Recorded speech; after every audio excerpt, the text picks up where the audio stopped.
Hey, Social Cam, this is Pastor Matt again. I have a little word for you today, and the truth is that many of you do not know that you have had vampires around you all the time. They're at your job, at the break room, they're at the cubicle next to you. These are people that are on your street. They're around you all the time, and some of them might even be in your living room. Now, obviously, I'm not talking about Dracula or Edward chilling on your couch, but what I am talking about is there are people in your life that are joy suckers and faith stealers. People that, you could be having the best day of your life, and in a 5-minute conversation, you've gone from being joy-filled and excited to all of a sudden being depressed because you talked to them for 5 minutes, and it seems like all they're trying to do is bring you down. And it's important for us to notice this and see it.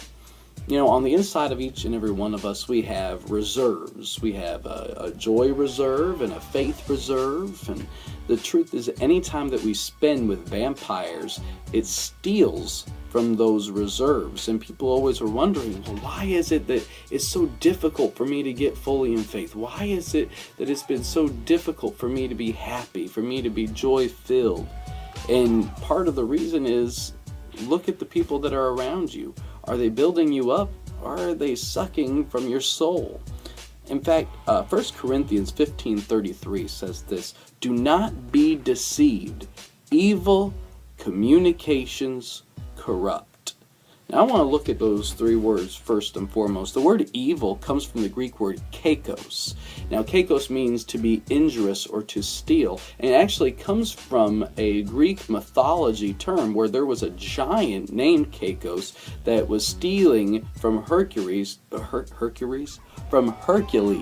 specifically to hurt him and to injure him. And so he was stealing things from him. That's where we get this idea of someone who steals from you to be able to cause injury.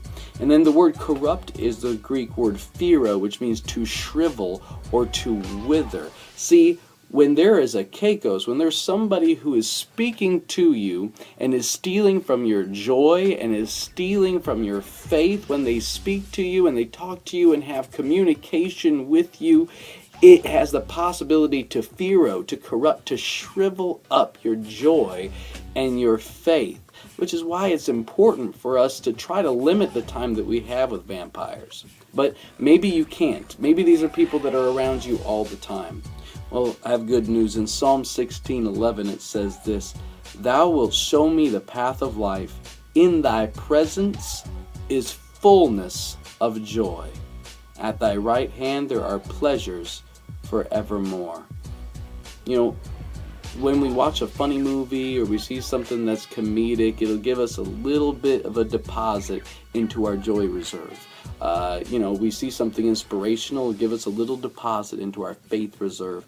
But the Bible says that when we spend time with God, in His presence, there is fullness of joy, or it fills up that joy reserve on the inside of us.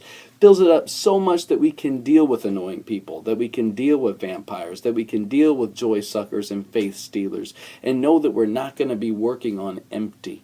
Even Jesus did this. After He feeds the 5,000, He sent the disciples away, and what did Jesus do? He went alone by Himself to pray, because He knew that these people had been taking from Him, and Jesus needed to get His joy reserve back up to full. So don't neglect the time that you have with God. Make sure that you do take that time so your joy can be full. And beyond that, make sure that you limit your time with vampires, because no one wants to be operating on empty. And that way we can lead out the successful life that God has called us to do.